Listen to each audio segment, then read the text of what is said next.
I'm the plug. Not the original. Floyd Mayweather. I'm talking to you. I'm the plug. I'm going to show you who the plug is. Oh, shout out Mayweather. He did come get you out of jail. He picked me up, but then he told me, you don't take nobody to the plug, so. right. I got to teach him who the plug is. He didn't know. Yeah. He didn't know. It was chasing clout at the time, I guess, man. Jesus Louis. Yeah, he was getting the street crowd on. There you go.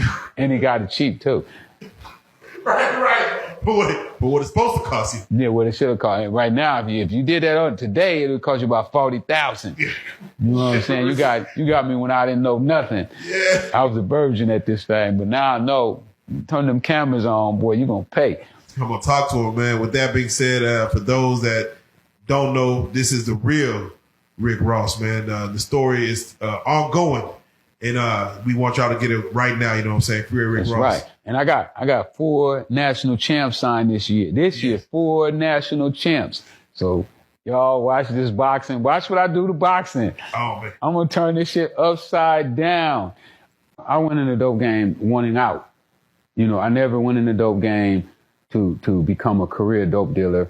I was kind of embarrassed I was a dope dealer.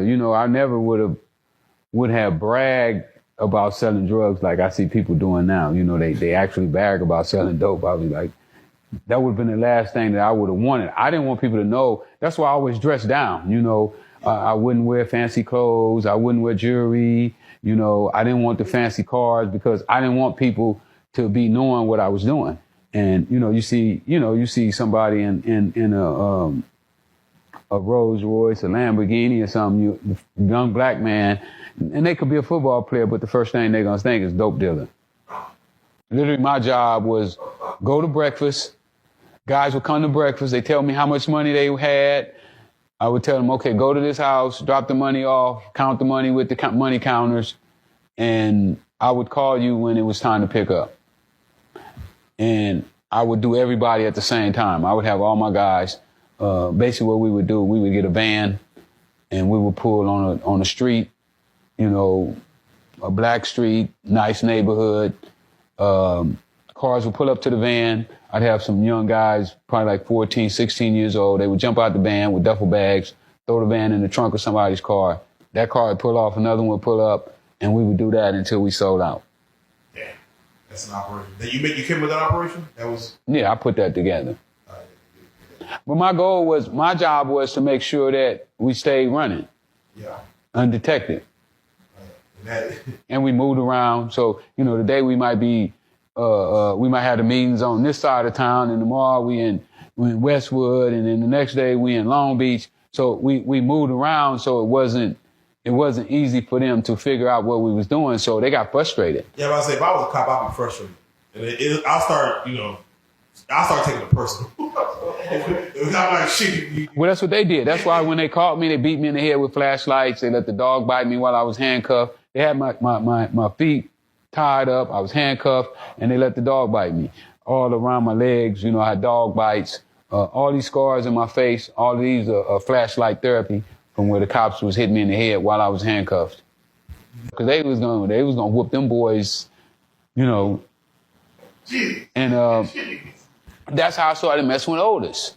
And then Otis told me about Anita Baker, which he didn't give me her name at that time. He just said, I got this girl from Detroit, sing like a mockingbird, and you need to come in with me. So you got a chance to get on Anita Baker? No, I paid for Anita Baker's first album. Oh. I paid Patrick Moulton to produce her album. I gave Otis the money. I didn't give him the money. I gave the money to Otis. I gave Otis the money that he paid Patrick Moulton to promote her album. To produce her album. And that was just you giving it as for? No, I was supposed to have been part owner of Beverly Glen Music, but I didn't want to put my name on no paperwork.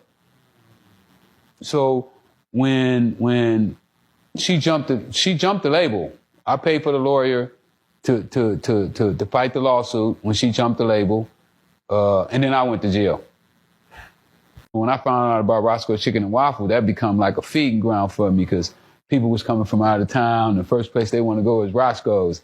Oh, yeah, this is where they at? I'm going to be standing right here at the door, and they would buy those shirts. Yeah, mind you, what year is this when you first started producing these shirts? What year was it? I don't know, maybe 2010.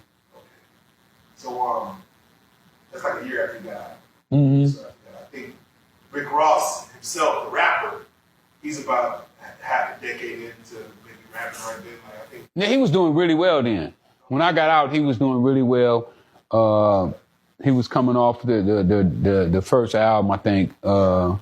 Every Day I'm Hustling, that was all over the place. And then, I gave him some ammunition too when I filed a lawsuit. He came with, I think I'm Big Meech, Larry Hoover, hallelujah. Yeah. Oh, shit. So, he had something that he could kind of like fight with. Me and him was kind of going through the law. I filed a lawsuit on him. When I filed a lawsuit on him a couple months later, that's when the Big Meech, Larry Hoover came out. And most people didn't catch what happened, what he was doing. He was basically saying that I could have used anybody else's name other than yours. And I didn't have the voice to tell him, motherfucker, why you didn't use him. Call yourself Larry Hoover now. And then he did, and he got in trouble by that. So for those that do want to get a little glimpse of it, how can they get the book? Where can they find it? Well, they can go to my website right now. Right now, though, y'all got to be patient because my website been going crazy, man. That thing been like, bing, bing, bing, bing, bing, bing, bing, bing, bing, bing. That's a good product. That's a good sound. Hey, I experienced that when I first did this shirt here, and I went on Joe's show, and now it started all over again, man. That thing been going for like 4 days. I appreciate all the love that I've been getting. Don't take it wrong that I don't want y'all to come on there. Please come on there. But if you come on there, be patient with us. We're trying to keep up with all the demand that we've been getting for the T-shirts, for the book. And I just appreciate all the love, man. Thank y'all. You can follow me too at Instagram, Freeway Rick, Facebook, Freeway Ricky Ross, and Twitter, I think it's Freeway Rick. So, and I got a YouTube channel too, so you can go to my YouTube channel. And I'm getting ready to do my podcast. Joe told me to do a podcast. I'm gonna listen this time. That's next, yeah. That's podcast in the work, so y'all gonna see some interesting people. I'm gonna start off with some of my early friends from my childhood, as well as people that was in the game. I'm going to try to get my first person I ever sold a rock to come on my show and talk about it. That's going to be a great conversation. Damn. Yeah, it's going to be interesting. You remember that person? Well, let me get your thoughts on Adrian Broner's comeback fight that he just did a week ago.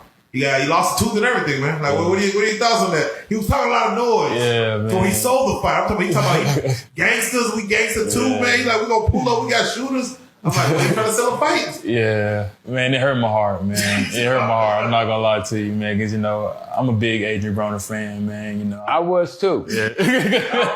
And then he walked in the ring with Step Rock. Yeah. Did you see when he came in the ring with? He came in the ring with a dude can't sell 10,000 records, man. They said his last show was 20 people there. I'm like, man, how you come in here with this dude here? Don't even know nobody fuck with this dude no more. Damn, the writing was on the wall. And that party gave what's the name? Wolf Strength. Like, damn, this dude, he really slipping. Does it matter? Would you say it matters who you walk out the ring with? Yeah, for sure. Yeah, so that's just supposed to motivate you, I guess, some kind of way. Yeah, it's an energy thing. Okay, sure. Yeah. Sometimes it don't work that way.